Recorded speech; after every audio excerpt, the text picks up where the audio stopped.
জায়নামাজে কাবা শরীফের ছবি থাকলে নামাজ হবে কিনা? মসজিদের টাকা দিয়ে ব্যবসা করে অর্ধেক টাকা মসজিদকে দিলে জায়েজ হবে? বাহ, সব জায়গায় ব্যবসা। দেখেন, হ্যাঁ, হালাল করার চেষ্টা করছে বেচারা। অনেকে তো এই চিন্তাও করে না। অনেক মসজিদের ক্যাশিয়াররা আছে, বলে হুজুর টাকা ভাঙি আবার আমি রেখে দেই, তার মানে হাওলাত নেই মসজিদ থেকে। এটা জায়েজ হবে না। মসজিদের টাকা ক্যাশিয়ার সাহেবের কাছে থাকুক, আর সেক্রেটারি সাহেবের কাছে থাকুক, আর সভাপতি সাহেবের কাছে থাকুক, আর ইমাম সাহেবের কাছে থাকুক, যার কাছে থাকুক না কেন, এটা আমানত। এটা কি?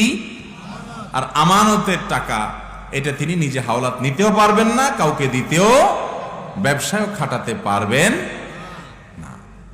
আপনি নিজের টাকা আপনি ব্যবসায় খাটান, সেখানে আপনি টাকা দিয়া ব্যবসার লাভের ভাগ নেন, সেটা জায়েজ হতে পারে। কিন্তু আপনি যদি মসজিদের টাকাকে এরকম কোন জায়গায় ইনভেস্ট করে বলেন যে ঠিক আছে, টাকা ইনভেস্ট করতে আমি একা খাই নাই, মসজিদেরও অর্ধেক দিছি, তো এটা কি হবে না? জায়েজ হবে।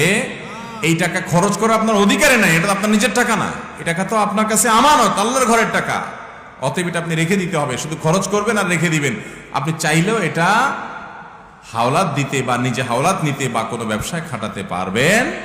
অনেক মসজিদ কমিটির লোকেরা আছে, অনেক মাদ্রাসা কমিটির লোকেরা আছে, অনেক মানুষ আছেন যারা মসজিদের টাকা তাদের কাছে থাকে, লাখ লাখ টাকা পড়েই তো থাকে, তো ঠিক আছে আমি একটু কাজে লাগাই, আছে না নাই? হারাম, গুনাহ হবে। লা দীন লিমাল্লা আমানাত লাহ, যার মধ্যে আমানতদারিতা নাই তার কোনো দিনদারি। জায়নামাজে কাবা শরীফের ছবি থাকলে নামাজ হবে কিনা? জায়নামাজে, নামাজের মুসাল্লাতে যদি কাবা শরীফের ছবি থাকে নামাজ হবে কিনা? এর উত্তর হলো নামাজ তো হয়ে যাবে, কিন্তু জায়নামাজের মধ্যে খুব বেশি নকশা, খুব বেশি কারুকার্য, এমনকি খোদ কাবা শরীফের ছবিও না থাকাই উত্তম এবং বেটার। জায়নামাজ কেনার সময় প্লেন জায়নামাজ কিনবেন সব সময়। কিরকম জায়নামাজ?